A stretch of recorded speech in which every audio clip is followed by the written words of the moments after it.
আসসালামু আলাইকুম। কেমন আছো সবাই? রাষ্ট্রবিজ্ঞান প্রথম পত্র যারা আগামী দিনে পরীক্ষা দিবা, তাদের জন্য একটা ইম্পোর্টেন্ট সাজেশন শেয়ার করছি। যেটার মাধ্যমে তোমরা সরাসরি সাজেশনটা পড়লে 99% পর্যন্ত কমন পড়তে পারে।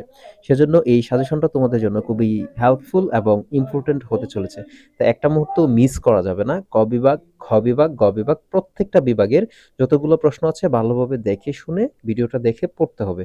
তাহলে তোমরা ভালো একটা পরীক্ষা দিতে পারবা এবং চ্যানেলটা সাবস্ক্রাইব করতে হবে বাকি সাবজেক্টের সাজেশনগুলো পাওয়ার জন্য। তো প্রথমে বরাবরের মতো ক বিভাগের অতি সংক্ষিপ্ত প্রশ্ন দিয়ে যদি শুরু করি, রাষ্ট্রের উপাদান কয়টি? 4টি। ভূখণ্ড, সরকার ও সার্বভৌমত্ব। জাতীয়তাবাদের 3টি উপাদানের নাম লিখো। ভৌগোলিক ঐক্য, বংশগত ঐক্য, রাজনৈতিক ঐক্য। রাষ্ট্রের সবচেয়ে গুরুত্বপূর্ণ উপাদান কোনটি? সার্বভৌমত্ব। রাষ্ট্রবিজ্ঞানের জনক বলা হয় কাকে? এরিস্টটলকে। নেটিও এবং নেটুস শব্দের অর্থ কি? এই শব্দের অর্থ হচ্ছে জন্ম। সরকারের চতুর্থ অঙ্গ কোনটি? নির্বাচক মণ্ডলী। যারা নির্বাচক মণ্ডলী রয়েছে তাদেরকে সরকারের চতুর্থ অঙ্গ বলা হয়। Political science begin and ends with the state. কে বলেছেন? অধ্যাপক গার্নার বলেছেন। আধুনিক গণতন্ত্রের জনককে? John Locke. জন লককে আধুনিক গণতন্ত্রের জনক বলা হয়।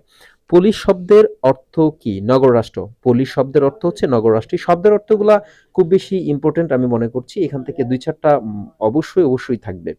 আইনের শাসন কি? আইনের দৃষ্টিতে সকল নাগরিক সমান। হল্যান্ডের মধ্যে আইনের উৎস কয়টি? হল্যান্ডের মধ্যে আইনের উৎস হচ্ছে 6টি। ইংরেজি লিবার্টি শব্দের বাংলা প্রতিশব্দ কি? স্বাধীনতা। ইংরেজি লিবার্টি শব্দের বাংলা প্রতিশব্দ হচ্ছে স্বাধীনতা। প্লেটোর 2টি গ্রন্থের নাম লিখো। দি রিপাবলিক, দি লজ। এই 2টি গ্রন্থ প্লেটোর বিখ্যাত গ্রন্থ। একাডেমি কি? একাডেমি হলো গ্রিক দার্শনিক প্লেটোর প্রতিষ্ঠিত একটি শিক্ষালয়। একাডেমি হচ্ছে গ্রিক দার্শনিক প্লেটোর প্রতিষ্ঠিত একটি শিক্ষালয়। পলিটি কি? পলিটি হলো মধ্যযন্ত্র বা মধ্যবিত্তের শাসন। মধ্যতন্ত্র বা মধ্যবিত্তের শাসন। এরিস্টটলের মতে উত্তম সরকার কোনটি? পলিটি। এরিস্টটলের মতে নিকৃষ্ট সরকার কোনটি? গণতন্ত্র। সৎ গুণই জ্ঞান উক্তিটিকার? সক্রেটিসের। সৎ গুণেই জ্ঞান উক্তিটি করেছেন মোহাম্মদ সক্রেটিস। বার্টল ইজ নলেজ, এই মূলনীতিটি কার? এই মূলনীতিটি হচ্ছে সক্রেটিসের। এই মূলনীতিটি হচ্ছে সক্রেটিসের। তো অতি সংক্ষিপ্ত প্রশ্নগুলা যদি তোমরা কমন ফেলতে পারো, আশা করি এখানে কিন্তু 10 মার্ক ইজিলি কভার করে ফেলতে পারবা। কখন গৌরবময় বিপ্লব হয়েছিল? 1688 সালে গৌরবময় বিপ্লব হয়েছিল। অধিকারের সর্বশ্রেষ্ঠ রক্ষা কবচ কোনটি? আইন। আইনের মাধ্যমেই অধিকার রক্ষা করা হয়। কাকে মধ্যযুগীয় এরিস্টটল বলা হয়? সেন্ট টমাস অ্যাকুইনাসকে মধ্যযুগীয় এরিস্টটল বলা হয়। সংসদীয় পদ্ধতি সরকার প্রধানকে? প্রধানমন্ত্রী। সংসদীয় পদ্ধতি সরকার প্রধান হচ্ছেন প্রধানমন্ত্রী। সংসদীয় গণতন্ত্রের জনককে? John Locke. রাষ্ট্রের উৎপত্তি সংক্রান্ত সঠিক মতবাদ কোনটি? ঐতিহাসিক বা বিবর্তনমূলক মতবাদ। রুশোর লেখা বিখ্যাত বইটির নাম কি? দি সোশিয়াল কন্ট্রাক্ট। দি সোশিয়াল কন্ট্রাক্ট হচ্ছে রুশোর লেখা সবচেয়ে বিখ্যাত বই।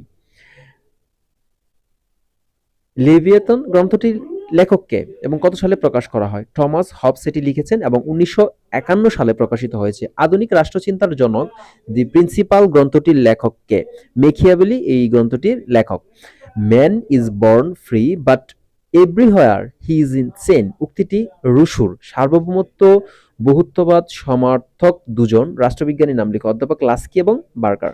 রাষ্ট্রের চূড়ান্ত ইচ্ছাই হচ্ছে সার্বভৌমত্ব উক্তিটি কার? অধ্যাপক উইলবির। অধ্যাপক উইলবির। লো ইজ কমান্ড অফ সার্ভিজম। সার্বভৌমত্বর আদেশেই আইন উক্তিটি কার? এটা হচ্ছে জন অস্টিন। জন অস্টিন এই উক্তিটি করেছেন।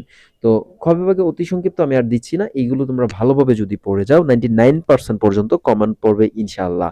সেজন্য এগুলোকে খুবই গুরুত্ব দিয়ে পড়তে হবে। ভিডিওটা স্কিপ না করে প্রতিটা প্রশ্নের উত্তরেই পড়তে হবে, অথবা তোমরা স্ক্রিনশট নিয়ে পরবর্তীতে এগুলা দেখেও কিন্তু পড়ে ফেলতে পারো। তো যেভাবে তোমাদের জন্য সুবিধা হয় সেভাবেই পড়বা এবং বাকি সাবজেক্টের প্রতিটা সাবজেক্ট দেখতে পারো, এখানে ভিডিও দেওয়া আছে। এই সাজেশনগুলোর মাধ্যমে তোমরা খুব ভালো একটা পরীক্ষা দিতে পারবা যেখান থেকে 99% কমন পড়বে ইনশাল্লাহ। তাই প্রত্যেকটা টপিকস কিন্তু ভালোভাবে পড়তে হবে। এরপরে খ বিভাগের সংক্ষিপ্ত প্রশ্নে যদি বলি, রাষ্ট্রবিজ্ঞানের সংজ্ঞা দাও। রাষ্ট্রবিজ্ঞানকে কেন বিজ্ঞান বলা হয়? রাষ্ট্রবিজ্ঞান এবং অর্থনীতির সম্পর্ক কি? রাষ্ট্র ও সমাজের পার্থক্য কি? যুক্তরাষ্ট্রীয় সরকার কি? জাতীয়তাবাদ কি? জাতীয়তাবাদের উপাদানসমূহ কি কি? জাতীয়তার মধ্যে পার্থক্য নির্দেশ করো। পার্থক্য কি সেটা লিখতে বলছে। সাম্য কি? প্লেটোর সাম্যবাদ কি? প্লেটোর সাম্য সম্পর্কে একটি নীতি রয়েছে বা মতবাদ রয়েছে, সেটা সম্পর্কে ভালোভাবে জেনে নিতে হবে। রুশুর সাধারণ ইচ্ছে কি? রুশুর সাধারণ ইচ্ছে কি সেটা লিখতে হবে। স্বাধীনতা বলতে কি বুঝো? এরপরে আছে অধিকার বলতে কি বুঝো? প্লেটোর মতে দার্শনিক রাজার কি কি গুণ থাকা প্রয়োজন? প্লেটোর দার্শনিক রাজার গুণাবলী আলোচনা করো। এরিস্টটলের দাসতত্ত্ব কি? এরিস্টটলের দাসতত্ত্ব কি এবং দাসত্বতার পক্ষে এরিস্টটলের যুক্তিগুলো কি? স্পেশাল ভাবে এগুলা পড়তে হবে। এরিস্টটলের মতে বিপ্লবের কারণ লেখো। এরিস্টটলের মতে বিপ্লবের কারণ লিখো। জন লকের সম্পত্তি তত্ত্বের মূল বক্তব্য কি? মেকিয়াভেলিবাদ কি? মধ্যযুগীয় রাষ্ট্রচিন্তার বৈশিষ্ট্য লেখো।